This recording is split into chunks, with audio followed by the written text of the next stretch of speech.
will always thrill my heart.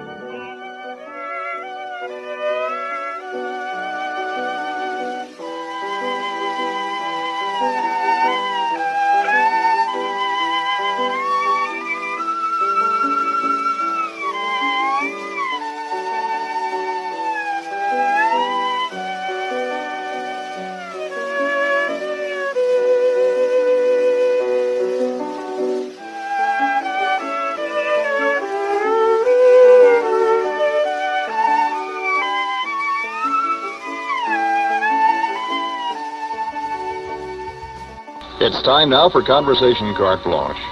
Here is Bill Slatter. Good evening. For the next few minutes, Bill Stuckey and I, Bill, whose program you probably heard on Saturday night, Latin Listening Post, Bill and I are going to be talking with three gentlemen, the subject mainly revolving around Cuba. Our guests tonight are Lee Harvey Oswald, who is secretary of the New Orleans chapter of the Fair Play for Cuba Committee. It's a New York headquartered organization which is generally recognized as the principal voice of the Castro government in this country. Our second guest is Ed Butler, who is executive director of the Information Council of the Americas, which is headquartered in New Orleans and specializes in distributing anti-communist educational materials throughout Latin America. And our third guest is Carlos Bringuier, a Cuban refugee and New Orleans delegate of the Revolutionary Student Directorate, one of the more active of the anti-Castro refugee organizations. Bill, at this time, if you'll briefly background the situation as you know it. Thank you, Bill.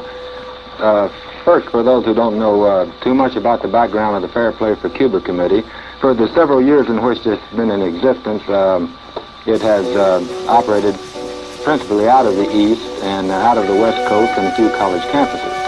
Recently, however, attempts have been made to organize a chapter here in New Orleans. The only member of the group who has revealed himself publicly so far is 23-year-old Lee Harvey Oswald, who is the secretary of the local chapter of the Fair Play for Cuba Committee. He first came to public notice several days ago when he was arrested and convicted for disturbing the peace. The ruckus in which he was involved started when several local Cuban refugees, including Carlos Bringuier, who is with us tonight, discovered him distributing pro-Castro literature on a downtown street. And Mr. Oswald and Bringuier are here with us tonight to give us opposing views on the Fair Play for Cuba Committee and its objectives. I believe that I was probably the first New Orleans reporter to interview Mr. Oswald on his activities here since he first came into public view. Last Saturday, in addition to having him on my show, we had a very long and rambling question and answer session over various points of dogma and line of the Fair Play for Cuba Committee. Number one, the principal thing that they insist is that Castro's government today is completely free and independent and is in no way controlled by the Soviet Union. Another cardinal point of the Fair Play for Cuba Committee propaganda is that Premier Castro was forced to seek aid from the Russians only because the United States government refused to offer him financial aid. And following another line, I asked Mr. Oswald if he had ever or was a member of the American Communist Party, and he said that the only organization to which he belonged was the Fair Play for Cuba Committee. Mr. Oswald also gave me this rundown on his personal background. He said that he was a native of New Orleans, had attended Beauregard Junior High School and Warren Eastern High School, had entered the U.S. Marine Corps in 1956 and was honorably discharged in 1959. During our previous interview that he had lived in Fort Worth, Texas before coming here to establish a Fair Play for Cuba chapter several weeks ago.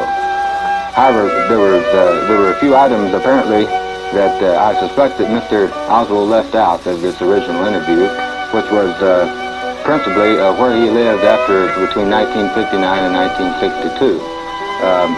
Mr. Butler brought some newspaper clippings to my attention, and I also found some through an independent investigation, Washington newspaper clippings to the effect that Mr. Oswald had attempted to renounce his American citizenship in 1959 and become a Soviet citizen.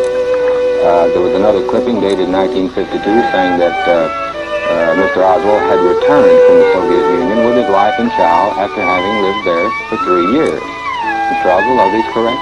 That is correct, yes. You did live in Russia for 3 years? That is correct, and I think the fact that I did live for a time in the Soviet Union gives me excellent qualifications to repudiate charges that Cuba and the Fair Play for Cuba Committee is communist controlled. Mr. Bringuier, perhaps you would like to dispute that point. Well, I want to know exactly the name of the organization that you represent here in the city, because I have some confusion. Is Fair Play for Cuba Committee or Fair Play for Russia Committee? Well, that is, of course, a very provocative and question. I don't think it requires an answer. Well, I will tell you why.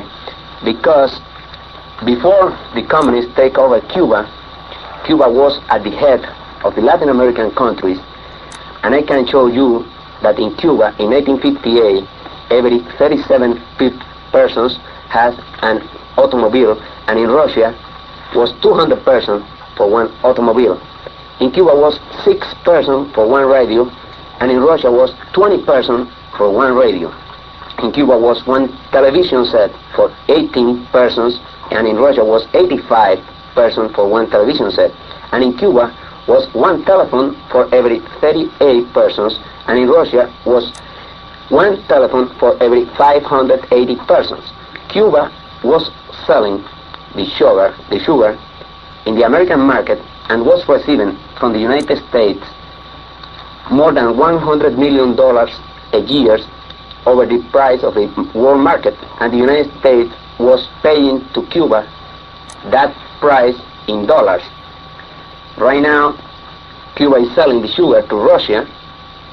Russia is paying to Cuba 80% in junks, in machinery from Russia, and 20% in dollar. I think that Cuba right now is a colony of Russia, and the people of Cuba, who is leaving Cuba every day, who is escaping from Cuba every day, they disagree with you that you are representing the people of Cuba. Maybe you will represent the colony of Russia here in this moment, but not the people of Cuba. You cannot take that responsibility.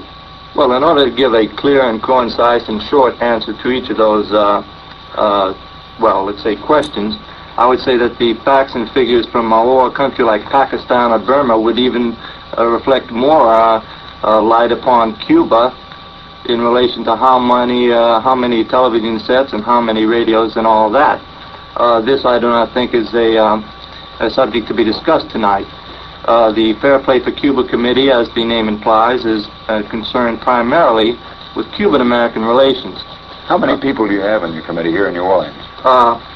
I cannot reveal that as secretary of the Fair Play for Cuba Committee.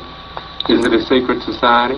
No, Mr. Butler, it is not. However, it is a standard operating procedure for a political organization consisting of a political minority to safeguard the names and the number of its members. Well, the Republicans are in the minority. I don't see them hiding their membership. The Republicans are not a, well, the Republicans are a established political party representing a great many people. They represent no radical point of view. They do not have a very violent and sometimes emotional opposition as we do. No, I see. Well, would you say then that the Fair Play for Cuba Committee is not a communist front organization? The Senate subcommittees who have occupied themselves with investigating the Fair Play for Cuba Committee have found that there is nothing to connect the two committees. We have been investigated from several points of view, that is, points of view of taxes, allegiance, aversion, and so forth. The findings have been, as I say, absolutely zero. Well, I have the Senate hearings before me, and I think what I have in front of me refutes precisely every statement that you just made. For instance, who is the honorary chairman of the Fair Play for Cuba Committee? The honorary chairman of this committee, the name of that person, I certainly don't know. Well, let me tell you, in case you don't know about your own organization. No, I know about it. His name is Waldo Frank, and I'm quoting from the New Masses of September 1932. The title of his article is How I Came to Communism, a Symposium, by Waldo Frank, Where I Stand and How I Got There. Now let me ask you a second question.